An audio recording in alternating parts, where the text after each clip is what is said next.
Mga lods, base nung patingala mo unsa ni akong gigama mga lods. So, itawag ni og fried isaw. Muna itawag og fried isaw sa Sibulan mga idol. Kung gusto mo makatilaw og fried isaw, punta kayo dito sa Sibulan, sa harap ng parke na dyan kami mga idol. Dyan lang,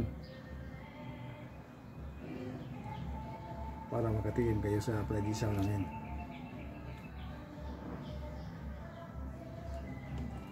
Masarap ito mga idol, malaki pa, mura, tag 10 lang ito mga idol. Kung bumili kayong 100, 11 ang bigay ko sa inyo. Yan ang pangako ko sa inyo mga idol. Totoo yan. Para masubukan niyo mga idol, punta kayo dito. Saka bili kayo. Tapos tikman niyo ang fried isaw namin.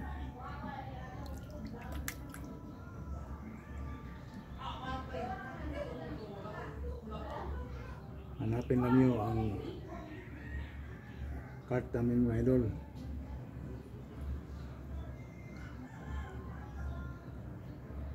Kundi ang mga may-ari dito mga idol, yung anak ko nga si Anthony Portit. Yan. Alam niyo mga idol, itong isaw na to sa Maynila, ito malakas ito ang bintahan mga idol. At sa Cagayan mga idol, malakas din doon. Pati dito sa atin malakas. Pero kung hindi pa kayo nakatikim, subukan nyo, punta na kayo dito para malaman nyo ang matikman ninyo ang pinakamasarap na fried isaw. Saka mayroon kaming mga idol, yung proven at saka yung crabs. Punta na kayo dito mamayang gabi para masubukan nyo kung hindi pa kayo nakasubok.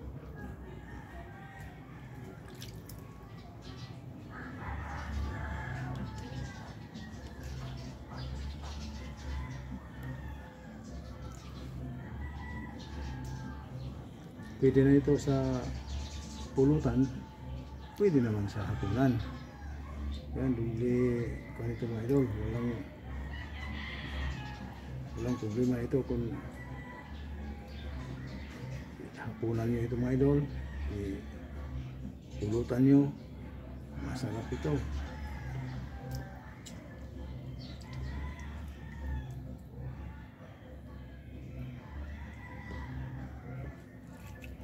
Malaki na ang 10 pesos, tapos masarap pa mga idol. Yan talaga. Punta kayo dito.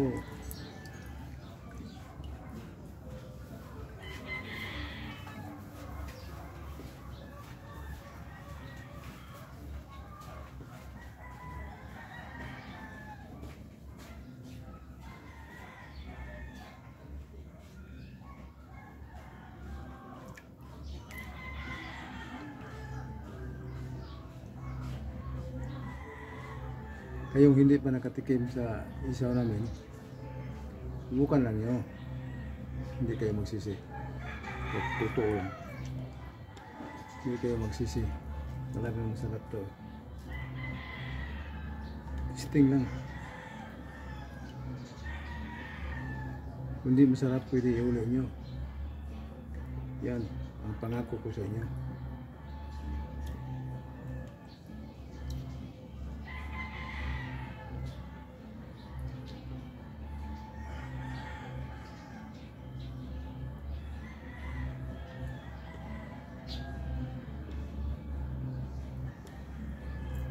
Nandiyan ako palagi sa isawan sa anak ko, si Ichu Pax, na vlogger of Sibulan.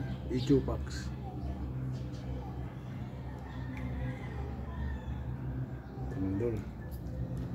I-fried namin ito, tapos isaw-saw sa suka, na may sili. Sus, talagang masarap. Mahanghang mga idol, pero masarap.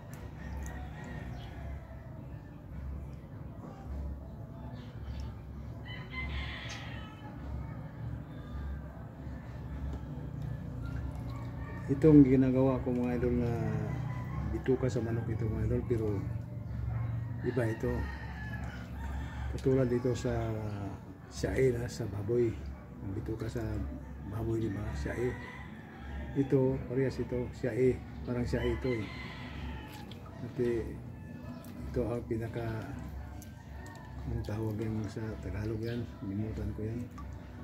Parang siyae ito mga idol.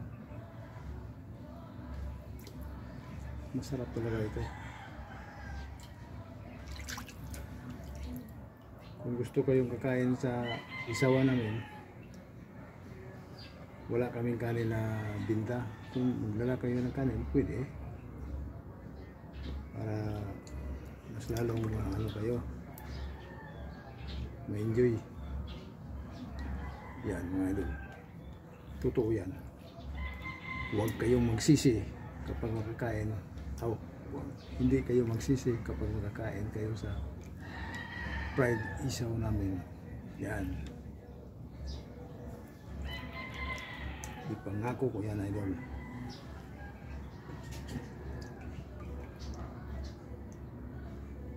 Tanong mo lang doon mga idol, saan si Anthony Putit mga idol, ang may-ari mga idol. Yan. Sigurado yan. Magbigay pa yan ng promo. Yes. Sana mag-subscribe kayo sa akin mga idol. Subscribe at share. Yan ang hiningi ko lang sa inyo. Okay, salamat. Thank you. Salamat.